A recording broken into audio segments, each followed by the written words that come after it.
Aos irmãos da classe, graça e paz. Espero que todos tenham passado uma semana guardados e protegidos pelas bênçãos do nosso Deus e Pai. E é em nome de Jesus que nós nos colocamos mais uma vez diante do teu altar, nesse dia, onde vamos aqui considerar a nossa lição da Escola Bíblica Dominical, que vem baseado no capítulo 2 do livro de Gênesis. Ele traz como tema o ser humano e sua razão de ser. Então este é o protagonista desse capítulo 2. A narrativa descreve a formação do homem do pó da terra e, embora não mencione a questão da imagem de Deus, acrescenta que o Criador soprou nas narinas do homem o fôlego da vida. Capítulo 2, verso 7. Para depois descrever o ambiente dele. O jardim, as árvores, os rios, os animais, as aves apresentam uma ordem lógica em vez de cronológica, em contraste com aquela do capítulo 1. O termo para designar o homem, quer desta passagem, quer em 1, 26 e 27, é Adão. No hebraico, Adão é uma referência ao material do qual foi formado o pó da terra, pois a palavra hebraica para a terra é Adamá. Com esse nome é designado o primeiro homem, até o versículo 23. Nesse versículo, Adão chama a mulher que Deus lhe fez pelo nome de varoa, ou esposa, no hebraico Isra, por haver sido criada a partir do varão ou esposo, no hebraico Is. Em contraste com Adão, que denuncia a fragilidade do homem, a palavra varão apontava para a sua dignidade ou excelência, um pouco mais adiante. Veremos que Adão não é somente o nome do primeiro homem, mas também o nome da espécie. O primeiro homem leva o nome da espécie como seu próprio nome. Depois de formar o corpo do homem, Deus soprou-lhe nas narinas o fôlego de vida, resultado que o homem foi ou tornou-se alma vivente. O fôlego de Deus representava a sua força ativa, que compartilha a vida, como em Jó 33,4 confirma, se bem que a expressão fôlego de vida algumas vezes nos faça pensar no aspecto espiritual do homem. Não é esta a ideia em 2,7, inclusive porque o contexto nos mostra que tanto o animal como o ser humano são chamados de alma vivente. Em resumo, em 2,7 apresenta o homem como corpo animado, com parentesco à terra, mas feito por Deus, de quem a vida do homem procede, depende e a quem ela é sujeita. E Deus prepara um lar para o homem. No capítulo 2, versos de 8 a 14, o homem foi posto no jardim para o lado do oriente do Éden. A descrição minuciosa da localização geográfica desse jardim, que pese a dificuldade de identificação de identidade dos rios Gion e Pison, faz pensar que o Éden não era apenas uma linguagem figurada ou um simbólico no texto, mas um lugar real. Sua função dos rios Tigre e Eufrates foram situadas no Oriente Médio. Atualmente o Irã e Iraque e Kuwait tem sido a tendência de tratar de identificar aquela região como possível localização do Éden. O jardim ficava no Éden, que teria sido planície na região montanhosa ao sudeste das fontes dos rios Tigres e Eufrates. O jardim foi um lugar agradável, um paraíso. E aí nós vemos que o mordomo ele foi posto à prova, aquele que teria que cuidar do jardim. O homem foi criado à semelhança do Criador, criativo, ético e, portanto, apto para fazer a vontade de Deus. Recebeu a responsabilidade de cultivar e guardar o jardim. Deus não lhe outorgou escritura de propriedade do mundo, apenas designou o mordomo administrador. Mas a sua gestão do paraíso tinha limites. Podia usufruir de todas as bênçãos do jardim de Deus, mas não devia comer da árvore da ciência do bem e do mal, sob pena de morrer. Capítulo 2, verso 17.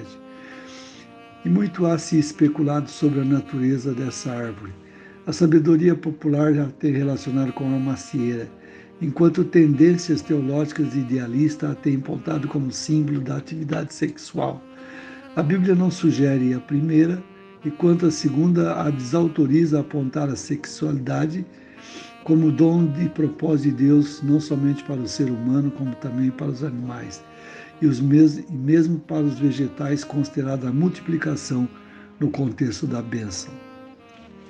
A morte não era apenas física, pois Adão morreu muito posteriormente aos 930 anos, conforme o capítulo 5, verso 5. E Deus havia estipulado no dia em que certamente morrerás, no dia em que ele comesse. Na Bíblia, morte não significa cessação, mas separação, a perdição eterna. É o destino dos perdidos e significa separação eterna do Senhor enquanto a vida eterna. Enquanto a vida eterna é a comunhão perfeita com o Pai, para os que são reconciliados com Ele pela fé no sacrifício expiatório de Cristo Jesus. E o mordomo ele recebe uma bênção. No capítulo 2, versos 18 a 25, o homem foi criado como ser social. Deus disse, não é bom que o homem esteja só. Eu lhe farei uma ajudadora que lhe seja idônea. Capítulo 2, verso 18. Aqui o narrador retorna à descrição do processo da criação para explicar a formação do casal. Jacob, escritor, concluiu a partir do texto que o destino do homem só se realiza plenamente dentro da unidade da vida matrimonial. Daí a insistência da palavra de Deus em condenar a fornicação, a prostituição, o adultério, a homossexualidade, a bestialidade, que é a prática sexual com animais. A palavra idônea no original leva a ideia de contraparte, apresenta-se, portanto, o ideal de Deus para o homem e a mulher. A mulher é formada da costela do homem, capítulo 22, versos 21 e 22, quer dizer, da mesma substância ou da mesma natureza dele. Na avaliação do primeiro homem, a mulher é o osso dos meus ossos e carne da minha carne. Portanto, com igual dignidade, a discriminação da mulher, seja qual for a razão, contraria os princípios da palavra de Deus. É bem verdade que cada um tem um papel próprio a desempenhar no contexto da família e da sociedade, também sutilmente delineado nas Escrituras. Contudo, ambos desfrutando dos mesmos direitos e de iguais responsabilidades diante de Deus, o Pai.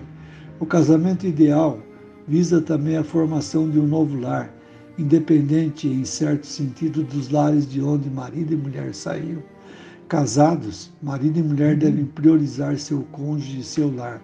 Aqui se delineia a ideia do abandono, desvinculação do núcleo familiar original, de união, a constituição do novo núcleo familiar e de identificação, a consolidação dos laços efetivos e emocionais. Uma vez constituída assim, o novo lar estará habilitado a receber os filhos que ali crescerão com segurança e amor. Como podemos aplicar isso para a vida agora, para as nossas vidas? Primeiro nós temos que pensar, o homem nasce da terra, deve cultivar a terra e finalmente voltar à terra quando morre.